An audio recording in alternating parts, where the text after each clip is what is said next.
if we didn't do another single thing to the year 46, nothing would change. We wouldn't have to do a single thing, but we got a plan now.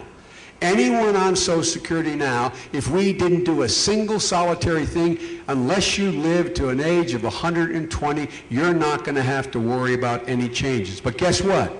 You are, kiddo. You are. You're young and lovely and working hard. You're going to have to worry about it. So we got to fix it now. And here's what we did before. We said, look, we walked in the room, and we, the Democrats, the president didn't at the time, said, here's the deal. We'll lay this on the table. We think this is a starting point. And Barack's starting point is, we're laying the table, raising that portion of income susceptible to Social Security tax beyond the $89,000 now. We'll skip from 89 to 250, and everybody over 250 will pay 2 to 4% more. That's not going to solve the problem, though. Let me be straight up with you. That will extend it another 10 or 12 years. And then say to our Republican friends, okay, what's your counter? What else are you willing to add? And sit there and do the hard scrapple bargaining that we have to do to fix it for another 65 years. And when we do what Bob Dole said. I'll never forget when we finally signed on to the compromise, all 5 of us, we were in George Mitchell's office, who was then the majority leader. Bob had a great sense of humor.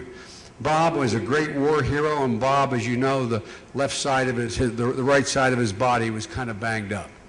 And Bob always has a pen in his hand because he doesn't want you shaking that hand, and he's a heck of a guy, by the way. And Bob stood up, and it was in his Kansas humor, and he said, okay, everybody. And he went like this. He's a big, tall, good-looking guy. He said, everybody pick up 1 foot at a time and step into the rowboat. Everybody's foot in at the same time, then everybody put the next foot in.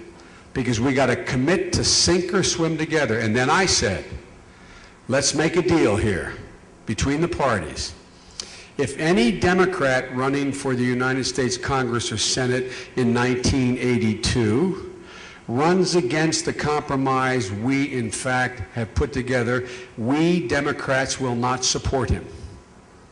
And you Republicans have to commit.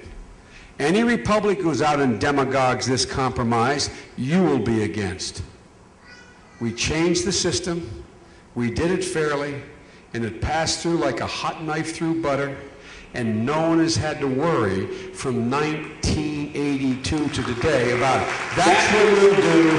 Barack Obama and Joe Biden, we will get it done. That's part of my job in negotiating with Congress. I love you, Langhorne.